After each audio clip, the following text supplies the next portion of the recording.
What's up, future respiratory therapists? Per request, I posted an APRV video a couple of weeks back and got multiple requests to say, can you talk about the time low setting just a little more? Because it's probably one of the more obscure settings in APRV.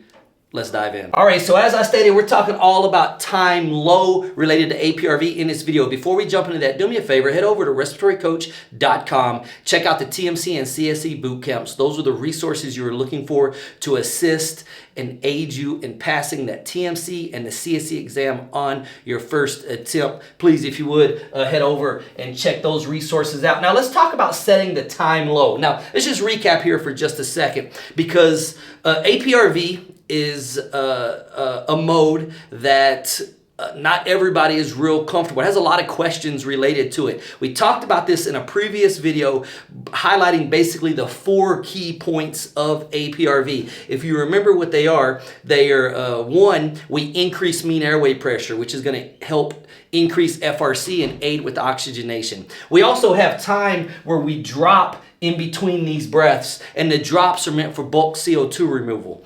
And then we also talked about that the patient is allowed to breathe spontaneously at the top of these high pressures. And then we talked about intentional auto PEEP, or intentional air trapping. And when we talked about that, we talked about it specifically with the time low. Like I said, lots of questions coming out of that video. So can you just talk about that for just a little bit more? Can you deep dive into that just a little bit? So here we go. When we talk about setting the time low, first of all, what we are talking about is setting this parameter that holds this amount of pressure right here, or controls this period of time. This right here is your time low. This right here is your time low. This is your time low. Now I have two different scenarios on the screen right here, and we're gonna talk about how to manipulate time low and why it is important to manipulate time low appropriately. Now, before we go into that, let's just talk about what our goals are for our time low setting. And Egan's talks about it right here, 13th edition, chapter 49, page 1078, low pressure time. Now, the most common method to set the P low time is to ensure that auto PEEP is established with a short expiratory time. It goes on to say that expiratory time is limited to the time needed to allow, here's the key part right here, expiratory flow to decrease to 70 to 75% of peak expiratory flow. Okay, so let's just think about that for a second. When you think about this, you say, well, how do I know what to set my time low on? That's your answer right there. You want to set it 70 to 75% of your peak expiratory flow. So we say, okay, well, how do we figure that? Well, to figure that, what it's going to take is for you to come down here and assess this value right here.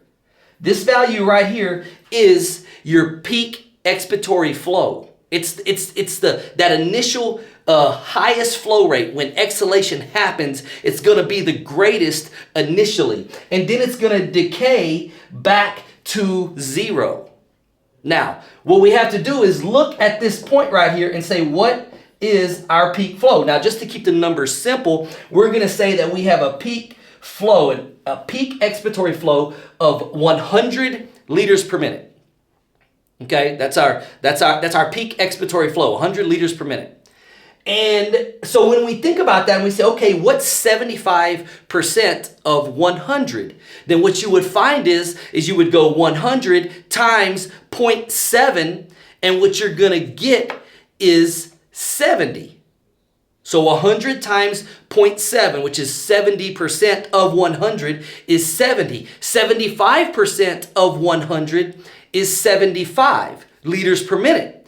So what we're looking for is to say, okay, from the time peak flow is achieved to where it decays and the next breath starts, we want it to start at 75 liters per minute.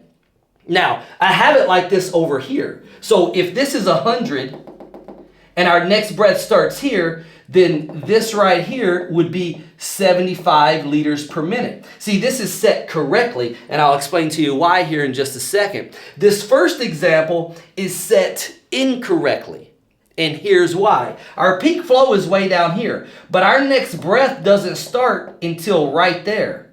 Now look at this. This was peak, and we're all the way back up here. Let's just say this is 10 liters per minute. You see, our flow decayed down to 10% of peak expiratory flow.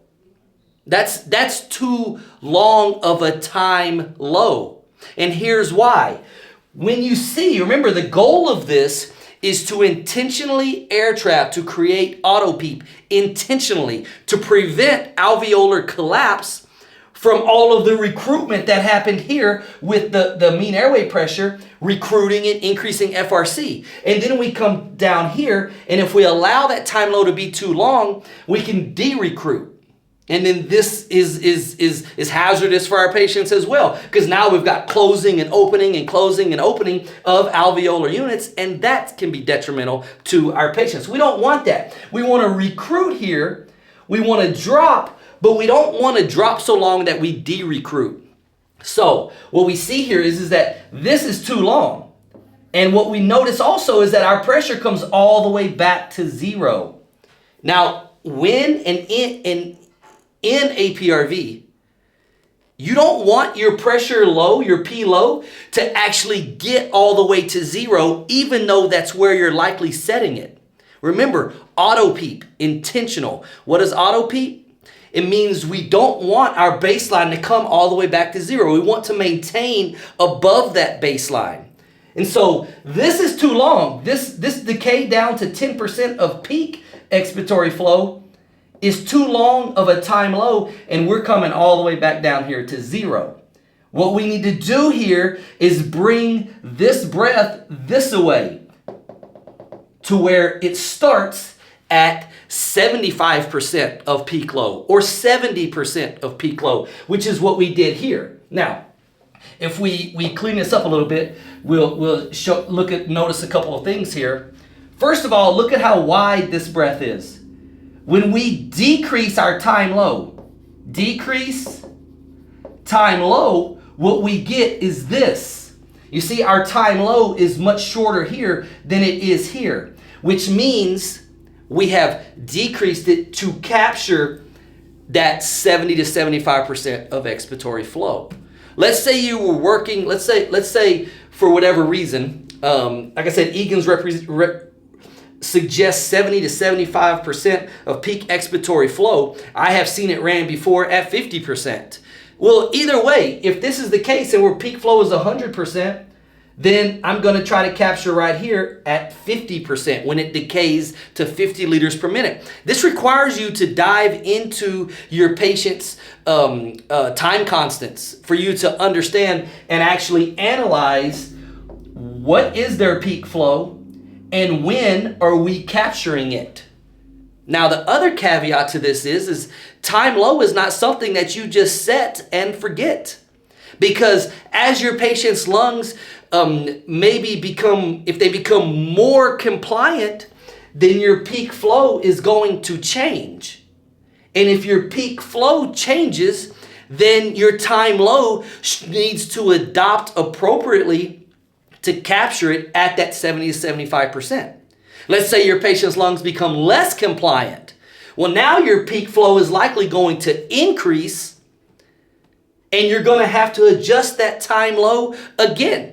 So this is something where you have to monitor every single constant, continual assessment of peak expiratory flow is a valuable component to managing, operating, and understanding APRV so that our time low is remaining constant at that goal of 70 to 75% of peak expiratory flow so that we generate the appropriate amount of auto PEEP. You see here, we captured it at 75%.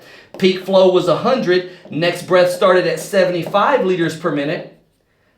Breath goes in, breath starts right back here. We go right back up to here. But look, we didn't get back to zero like we did here. We did not de-recruit.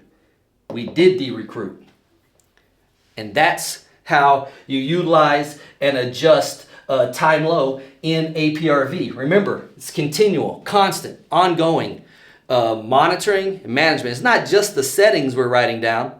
It is what is our peak expiratory flow? What does this tell us about our compliance? What does this tell us about our T-low setting, and is it appropriate when we're taking care of these patients? And you, the registered respiratory therapist at the bedside, you're the expert with this knowledge. Share it, monitor it, document it, discuss it. I promise you, that's where your career satisfaction lies, and that's where the respect you're looking for as a respiratory therapist lies, in those critical conversations about misunderstood concepts that lead to poor vent management. So I hope that helped. I hope it makes more sense to understanding time low in APRV. Let me know what you think about this video. You're right here on YouTube.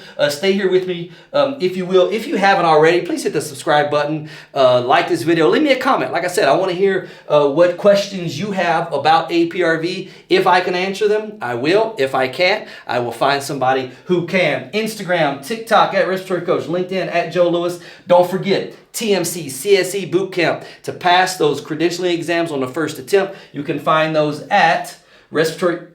That wasn't supposed to do that. You can find those at respiratorycoach.com. Remember, at the end of the day, average is easy. Don't be it.